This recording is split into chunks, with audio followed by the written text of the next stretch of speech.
Bonjour, c'est Philippe Bertrand, les carnets d'ici. Concilier les générations et rendre des services mutuels. Il ne s'agit pas d'un vœu utopique, mais d'une réalité rendue possible grâce à l'association Ensemble Deux Générations. Le principe est simple, comme toutes les bonnes idées, offrir aux 18-30 ans qui poursuivent des études ou une formation la possibilité de loger chez une personne âgée. Cette dernière voit ainsi son maintien à domicile et sa vie facilitée. Plus qu'une cohabitation, les binômes seniors-étudiants entretiennent des relations d'amitié. Né en 2006 dans les Yvelines, Ensemble Deux Générations multiplie ses antennes partout en France. C'est dans ce département d'Île-de-France que nous rejoignons Bérangère Pénaud, responsable de l'antenne départementale, à retrouver également sur la plateforme modedemploi.fr. Bérangère Pénaud, bonjour. Bonjour Philippe. Bérangère, on va parler d'une très belle association qui résout beaucoup de problèmes et qui apporte beaucoup de solutions sur les seniors, les plus de 60 ans, et sur le sort des étudiants qui cherchent très souvent des chambres. Ça coûte cher, c'est rare. Alors il y a les chambres en cité universitaire, mais très souvent elles sont saturées, donc il faut trouver des logements à l'extérieur. Ensemble Deux Générations va concilier les deux. Et avant cela, vous dirigez donc l'antenne d'Yvelines. C'est dans les Yvelines en 2006 qu'est né Ensemble Deux Générations. Exactement, c'est dans les Yvelines qu'a pris naissance ce beau projet, avec à la tête Tiffaine de Pinfintegno, qui a eu une forte intuition, notamment après la canicule de 2003, qui a mis au jour très très tristement la détresse de beaucoup de personnes âgées et des personnes âgées seules qui parfois sont décédées chez elles sans que personne ne s'en inquiète. Donc ça a été un premier fait alarmant. Et puis le second, c'est de voir ces étudiants en recherche, ces étudiants qui parfois vivaient la précarité. Et puis elle a eu cette intuition de créer l'association en réunissant ces deux populations, à la fois les seniors et les étudiants, pour vivre ensemble, pour faire des ponts entre les générations, des ponts entre les cultures, des ponts entre les sociétés. Voilà. Qu'est-ce qui a porté la jeune Bérangère vers cette association et cette démarche ? Alors écoutez, moi je rentrais de l'étranger, plusieurs années passées à l'étranger, où j'ai vu différentes choses, différents modes de vie. Et quand je suis rentrée, par hasard, j'ai lu cette petite annonce.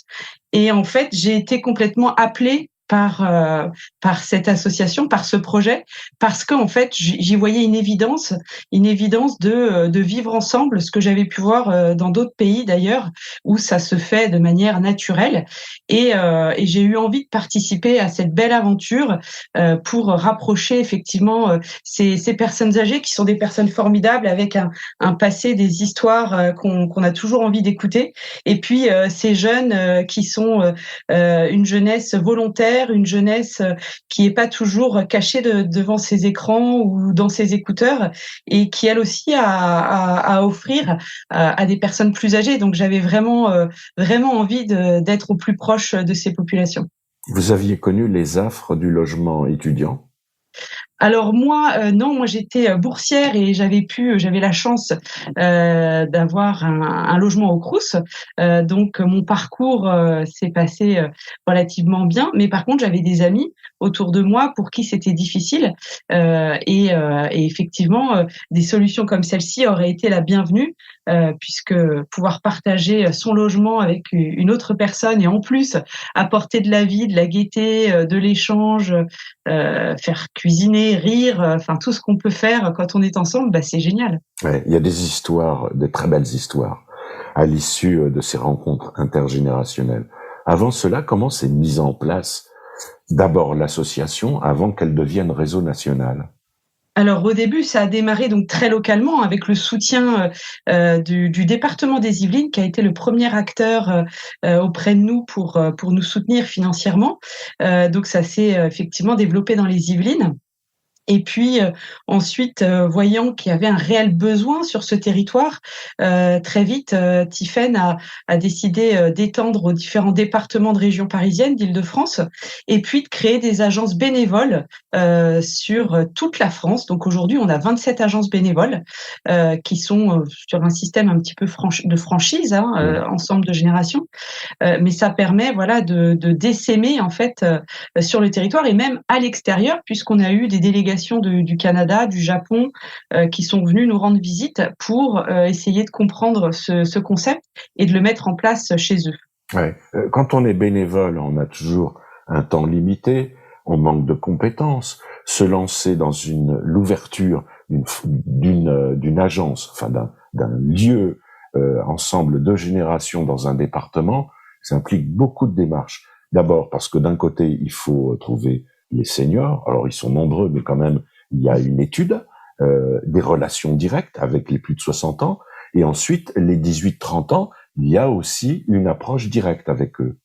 Oui, tout à fait. Alors, il faut savoir que les agences, elles sont soutenues par la fédération, le national, hein, donc elles partent avec une méthodologie qui est déjà bien éprouvée, qui est mise en place. Il y a le kit de communication.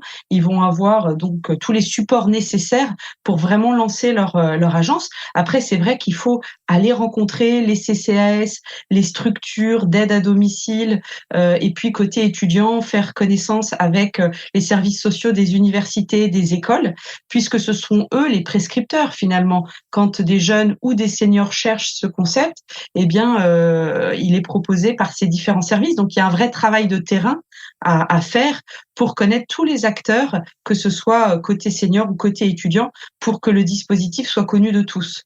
Alors, je suppose que lorsque s'ouvre une antenne, il y a plusieurs bénévoles. Oui, c'est préférable effectivement. Une seule personne, c'est un petit peu lourd parce qu'il y a à la fois la mise en place des binômes, mais il y a aussi toute la partie plus administrative et puis de recherche de partenaires.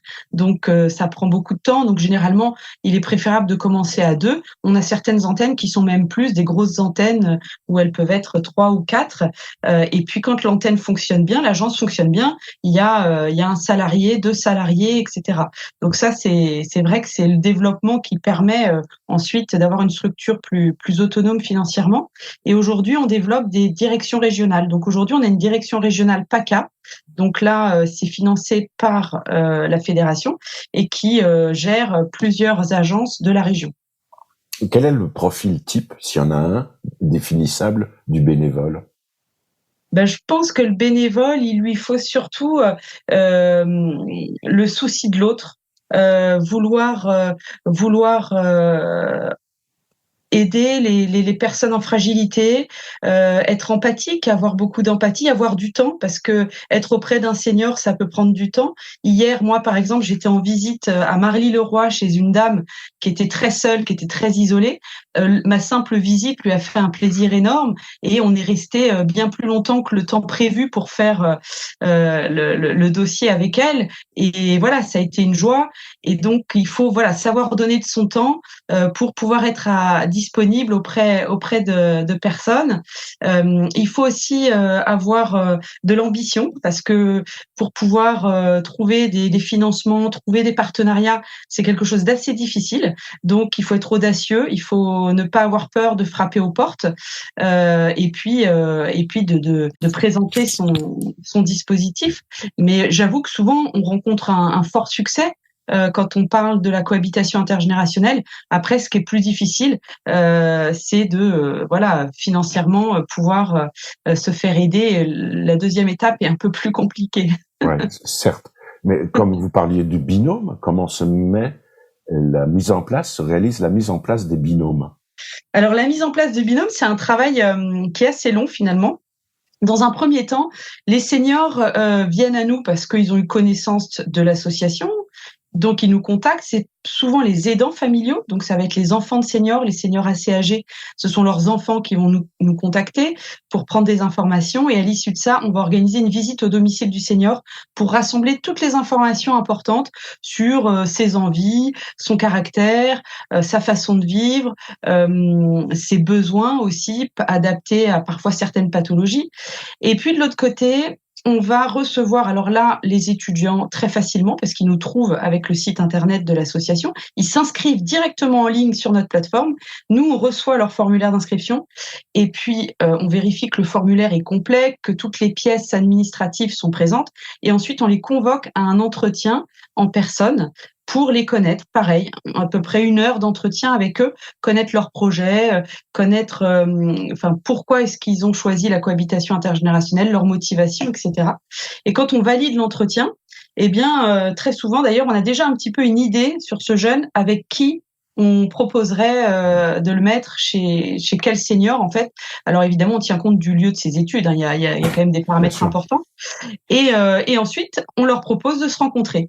À cette rencontre, les chargés de mission ne viennent pas au rendez-vous volontairement pour que chacun se sente complètement libre dans l'appréciation de l'autre. Parce que tout ça, on est dans l'humain et personne d'autre ne peut ressentir des attirances ou des affinités. Et c'est très important dans une relation au long cours, qu'on se sente à l'aise avec le jeune ou le senior. Donc, on les laisse complètement libres et puis ça leur permet de donner ensuite une réponse à l'association et en toute transparence. C'est-à-dire que par exemple, s'ils n'ont pas envie d'accueillir ce jeune, il n'y a pas d'obligation de donner de réponse au jeune. Ils le donnent à l'association, ce qui fait qu'ils font un choix avec le cœur. Vraiment, c'est le cœur qui parle et c'est ça qui est important dans la réussite du binôme. C'est que les deux cœurs soient en harmonie et puis après on a des super histoires. Parce que pour l'étudiant, il y a beaucoup d'avantages. On va les détailler. Oui. Il y a aussi des contraintes. Il y a de la présence, minimum. Il y a certaines contraintes. En fait, il y a 3 dispositifs qui existent. Il y a un logement presque gratuit. Il y a 10 € par mois, mais c'est simplement réglementaire. Et le jeune doit être présent le soir. Donc, sur la semaine, en fait, il est présent 4 jours, 4 soirées et une soirée où il peut sortir au restaurant, au cinéma, voir des amis. Et 2 week-ends par mois où il est là. Alors, la journée du week-end est libre. Il peut aussi aller faire des expos, se balader. Et il revient le soir. Donc, c'est vraiment pour une présence au moment du dîner et la nuit. Donc, il y a cette contrainte, effectivement, de présence. Mais on a des profils à qui ça convient très bien. Des étudiants qui ont beaucoup à étudier et donc qui sont très souvent là. Et d'autres profils qui sont peut-être pas très fêtards et qui sont très contents d'être dans cet environnement. Et effectivement, le logement est quasiment gratuit. Donc ça, c'est un avantage non négligeable. Et puis ensuite, une formule d'entraide qui est souvent très plébiscitée parce qu'en fait, le jeune paye 150 € pour couvrir les charges du senior. Et là, c'est des petits services qui vont être rendus. Ça va être sortir un petit animal de compagnie, ça va être faire quelques courses, ça va être de l'aide à l'informatique. Ça, c'est souvent beaucoup demandé par les seniors puisqu'il y a une vraie fracture numérique. Donc, il y a beaucoup d'aide à ce niveau-là. Ça peut être des temps de jeu, des jeux de société, regarder des émissions ensemble. Voilà, c'est du temps de partage, du temps consacré ensemble. Et le jeune peut sortir, il peut être absent le week-end, donc il est quand même moins contraint par cette présence. Et puis une formule plus libre, là, ça s'adresse souvent à des jeunes seniors qui n'ont pas besoin de service ou de présence, mais qui aiment recevoir un jeune, qui aiment aider un jeune dans son parcours. Et donc là, il y a un loyer. Mais qui reste modéré en dessous de 30% du prix du marché pour rester dans notre vocation de solidarité. Et là, c'est aussi des très belles rencontres puisque les jeunes sont contents d'être avec des seniors qui viennent de terminer leur activité professionnelle. Donc, il y a pas mal d'échanges, il y a pas mal de contacts. Parfois, c'est un coup de pouce pour trouver un stage. Donc, voilà, ça offre vraiment pour les jeunes de belles possibilités.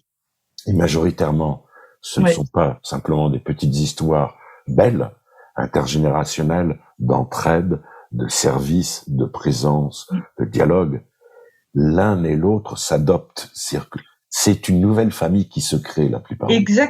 Exactement. Et vous avez tout à fait bien choisi le mot famille parce que c'est vraiment ça. En fait, chacun au début entre dans dans l'intimité de l'autre, apprend à se connaître. Donc il y a toujours un temps d'adaptation. Il faut quelques mois. Mais après, les jeunes sont complètement adoptés par la famille et vivent des moments de famille. Moi, j'ai des étudiants qui sont partis en vacances avec leurs seniors, des étudiants qui étaient invités au mariage de petits enfants de seniors.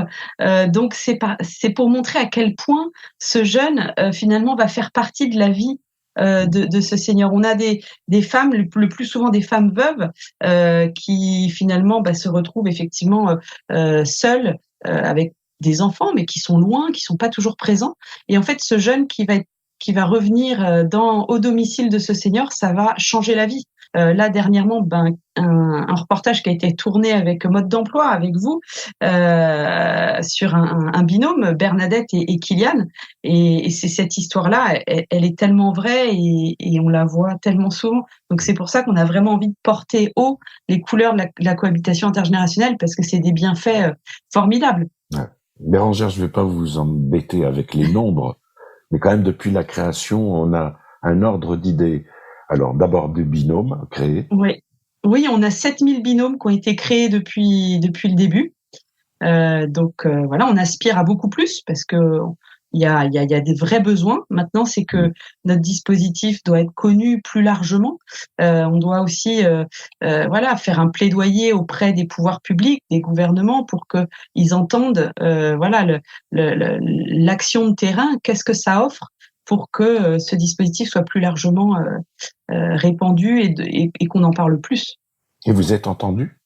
Eh bien, un peu, de plus en plus, parce que la cohabitation intergénérationnelle a le vent en poupe, parce qu'on se rend compte qu'en fait, évidemment, ça répond à un besoin. On sait que les seniors, de plus en plus, à plus de 80%, veulent vieillir à leur domicile. Les maisons de retraite, voilà, ce concept-là tend un peu à disparaître pour mettre en place de l'habitat partagé, des maisons de seniors, finalement, où on recrée des petites structures. Donc, on sent bien qu'effectivement, il y a un changement. On rentre aussi dans une transition démographique. En 2030, un tiers de la population aura plus de 60 ans. Donc, il va falloir trouver forcément des solutions. Et celle-ci en est une. C'en est une à un moment de la vie, pas pour toute la vie, évidemment, mais à un moment de sa vie, ça peut être une solution qui permet d'être chez soi dans de bonnes conditions et en plus de rendre service et de se sentir utile. Les seniors ont tellement... il faut vraiment changer le regard aussi sur nos aînés, parce que voilà, il faut lutter contre l'agisme. La cohabitation intergénérationnelle, elle permet ça aussi, parce que les jeunes vivent auprès de personnes âgées, elles se rendent compte combien elles ont de belles choses à partager et que c'est formidable. Et Ensemble Deux Générations, aujourd'hui, c'est combien d'agences? On dit agence, je sais pas si c'est le terme exact. Oui, agence. Voilà, c'est agence. Écoutez, il y a 27 agences sur tout le territoire. Il y en a prochainement une qui va ouvrir à Toulon, peut-être Avignon, et puis une région, une région, oui, une direction régionale à Occitanie, basée à Toulouse. Et vous disiez, à titre d'exemple, le Japon s'intéresse à Ensemble Deux Générations. Oui, alors eux, ils ont un problème de vieillissement qui est encore pire que chez nous. Mais oui, ils s'intéressent à cette question parce que c'est pas dans leurs habitudes de vie, et puis voilà, ils sont curieux de comprendre comment faire rentrer deux générations ensemble. Alors ils vivent parfois, la limite, c'est qu'ils sont souvent dans des petits logements. Mais ils cherchent des solutions parce qu'ils ont un problème de vieillissement de leur population, et comme ils sont très insulaires, ils font rentrer très peu d'immigration, donc ils vivent entre eux. Donc recréer aussi ces liens finalement entre les générations. Donc je sais pas aujourd'hui ce que ça a donné, mais en tout cas voilà, ils étaient intéressés par le concept. Ça veut dire que votre franchise va dépasser les frontières? Bah oui, on aimerait bien que le nom aille au-delà des frontières. Là, il y a le Canada qu'on a reçu encore cette année. Bon, alors le Canada, ils sont assez en pointe, parce qu'ils sont très innovants dans ce genre de dispositifs. Mais en fait, ce qu'ils aiment, c'est de voir que ça fonctionne sur une échelle nationale et pas que des entités locales, et d'avoir un réseau. Ça permet de fédérer davantage de personnes, une image de marque unique et qui est plus facile après effectivement à faire connaître. Donc c'est ce qui les intéresse. Voilà, ils ont aussi des problématiques similaires évidemment à nos pays occidentalisés, de vieillissement de la population. Les deux mots-clés d'Ensemble Deux Générations, bienveillance et entraide. Oui, exactement. Je crois que là, c'est un bon résumé.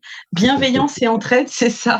C'est exactement ça. C'est ce qu'on demande à nos jeunes, en fait, d'avoir un regard bienveillant sur leurs aînés, de toujours être en alerte si quelque chose ne va pas, s'ils voient que le soir, ils ne dînent plus ou le frigo ne se vide plus. C'est des petits signes comme ça qui permettent d'alerter, ou s'il y a un peu de tristesse, ou s'il y a un petit peu de, voilà, savoir leur redonner cette joie de partage, d'être ensemble, ça fait parfois oublier bien des soucis. Et c'est vraiment de la bienveillance. Et puis le Seigneur aussi est très bienveillant auprès de son jeune. On a des familles qui envoient leurs enfants en région parisienne, qui connaissent absolument pas la région parisienne, qui sont vraiment rassurés de savoir que leur jeune est dans un cadre familial, n'est pas tout seul dans une petite chambre de bonne à Paris ou dans un grand ensemble du Crous. Parfois, on est isolé dans ces structures-là. On a chacun sa chambre, mais on se parle pas forcément. Et finalement, les structures familiales rassurent. Donc, des deux côtés, c'est vraiment ça. Et puis de l'entraide. Je crois que notre société en a besoin de plus en plus. Et puis à l'heure où les régimes de retraite sont maltraités, on va le résumer comme Exactement. Cela, économiquement, c'est pas négligeable. C'est pas négligeable du tout parce que il faut savoir que nous, quand on s'occupe la tranche de population à partir généralement de 85 ans et plus, on rentre dans le maintien à domicile. Et se maintenir à domicile, ça a un coût aujourd'hui. Les services d'aide à domicile, tout mis bout à bout, la journée et la nuit, on peut monter à des chiffres comme 5 000, 6 000 euros, 8 000 euros à Paris pour avoir ce service-là complet. Or, beaucoup de familles, évidemment, ne peuvent absolument pas financer ces coûts. Et le fait d'avoir un jeune qui va veiller le soir et la nuit, qui va pouvoir donner l'alerte s'il se passe quoi que ce soit, eh ben, ça rassure énormément. Et puis ça permet de rester chez soi encadré. Alors il faut savoir que les jeunes n'ont pas vocation à faire des soins infirmiers, ce ne sont pas des aides à domicile, hein. Le statut est quand même très bien encadré et ça par la loi Elan qui a été promulguée en 2018. Donc ça c'est une chose importante. Mais voilà, donc le maintien à domicile, c'est vrai que pour des personnes très âgées, ça permet de réduire les coûts pour ces personnes. Et puis de la même manière, les jeunes, quand ils sont logés gratuitement, ils font pas de demande d'APL, hein, on limite aussi les coûts à ce niveau-là. Donc il y a une vraie réalité économique aussi dans ce dispositif. De l'intelligence intergénérationnelle, ensemble de générations. C'est ça. Merci pour cette belle leçon de vie, Bérangère. Merci beaucoup Philippe, merci pour votre accueil et votre écoute.